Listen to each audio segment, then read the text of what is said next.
Shock అయినారా? Season 2 release అయితే ఈమేంటి season 1 గురించి review చెప్తుందని చెప్పి. అంటే అప్పుడెప్పుడో 2023లో చూసా.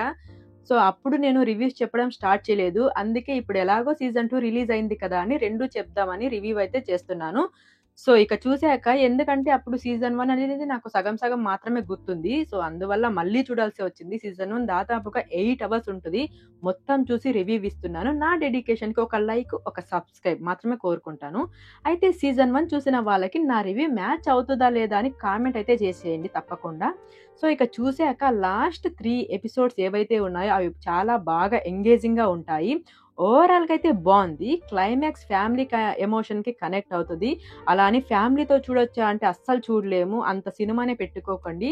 నా భూతో నా భవిష్యత్ అంటారు కదా! అలాగా మరీ లిమిట్‌కి మించి దీంట్లో బూతులే ఉంటాయి. అసలు అవసరం లేదు. ఈవెన్ చిన్న పిల్లలతో సహా కూడా అవసరం లేకుండా బలవంతంగా ఆ వల్గర్ వర్డ్స్, అడల్ట్ కంటెంట్‌తో తెగ నింపేశాడు ప్రతి ఎపిసోడ్‌లో కూడా.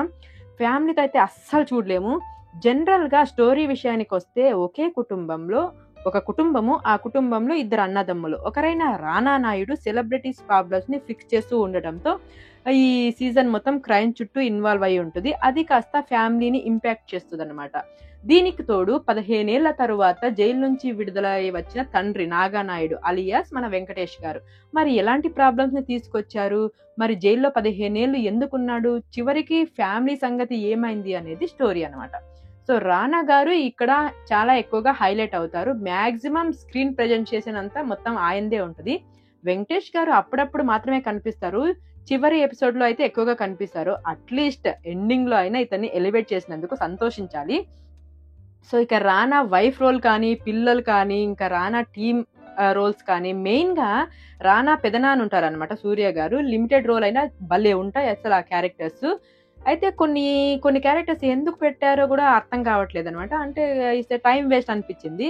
అసలు నాగా ఎందుకు జైలుకెళ్ళాడు? ఏం చేశాడు? అని 2 గంటలు మహా అయితే 3 గంటలు చెప్పే స్టోరీని ఇద్దరు మాట్లాడుకునే కాన్వర్జేషన్‌ని గంటల తరబడి తీశారు.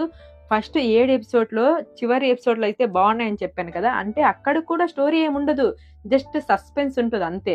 అలా తీసినా, స్టోరీతో తీసినా కనీసం ఎంగేజింగ్‌గా అన్నా ఉండేది. ఎంగేజింగ్ కంటెంట్ లిమిటెడ్‌గానే ఉంటది. కానీ ఓవరాల్‌గా చూసుకుంటే ఇది సీజన్ అయితే బావుంది. బీజీఎం పర్లేదు అండ్ సినిమాటోగ్రఫీ రిచ్‌గా ఉంటది. ఎపిసోడ్ వైస్ మాట్లాడుకుంటూ పోతే చాలా లెంత్ ఒస్తది వీడియో అండ్ మీకు కూడా అంత ఇంట్రెస్టింగ్‌గా ఉండదు.